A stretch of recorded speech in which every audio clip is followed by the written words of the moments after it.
Everything has a cause. This video is a result made on a computer. The computer is the result of a company that manufactures it.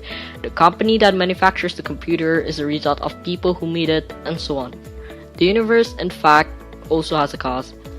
Atheists claim that the universe has no definite time seems to contradict itself. If they say that the universe is expanding, they must also believe that the universe has a beginning. That beginning is called a cause.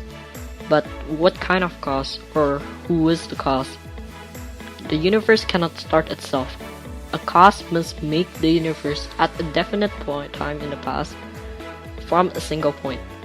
This cause must be spaceless because the cause needs to exist without being in the universe, and timeless because the cause must exist before the universe began. And this cause is God. Let's look deeper at this with the Kalam cosmological argument. This argument is used to defend God's existence from the perspective of creation. And I will explain about the historical background of the Kalam cosmological argument. The Kalam cosmological argument is based on the concept of the prime mover, introduced by Aristotle.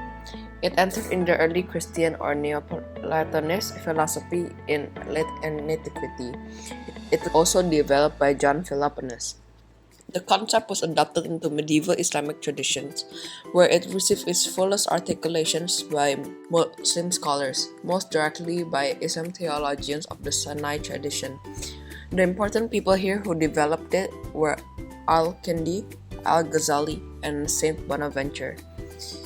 One of the earliest formations of the cosmological argument in Islamic tradition was made by Al-Ghazali, who writes, "Every being which begins has a cause for its beginning. Now the world is being which begins. Therefore, it possesses a cause for its beginning."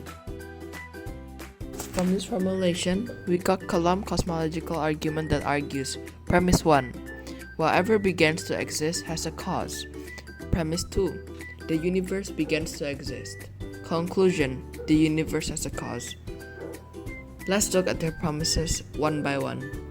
Now that we know our main argument, let's begin from premise 1. Whatever begins to exist has a cause. This man named William Craig states that for something to come into being without any cause would be to come into being from nothing. But that is surely impossible. Something cannot come from nothing. To claim that something can come into being from nothing is worse than magic. Even when a magician pulls a rabbit out of the hat, there's still the magician, and definitely the hat. Or if a banana cannot pop up from nothingness, what makes the universe can? So, thinking that the universe appeared for no reason is ridiculous. Premise 1 does not say that everything has a cause. It says that whatever begins to exist has a cause. Something that is eternal, for example, does not have a cause because it never came into being. It was there since the beginning. However, the universe has been proven that it is not eternal but has a beginning.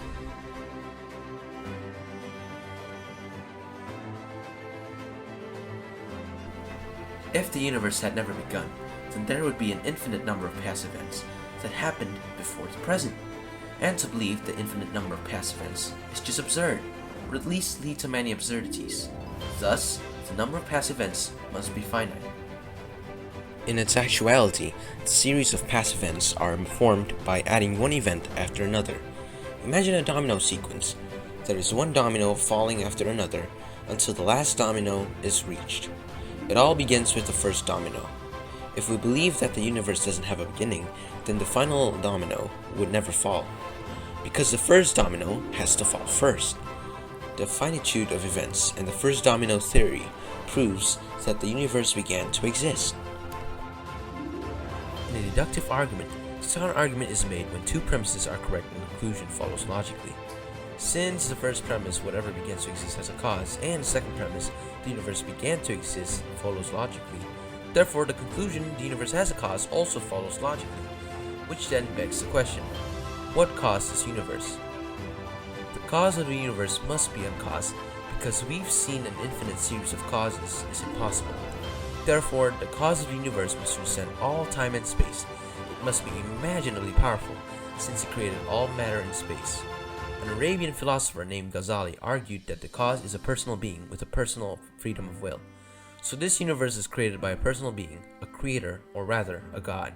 Therefore, this universe is created by an almighty powerful being, whom we call God.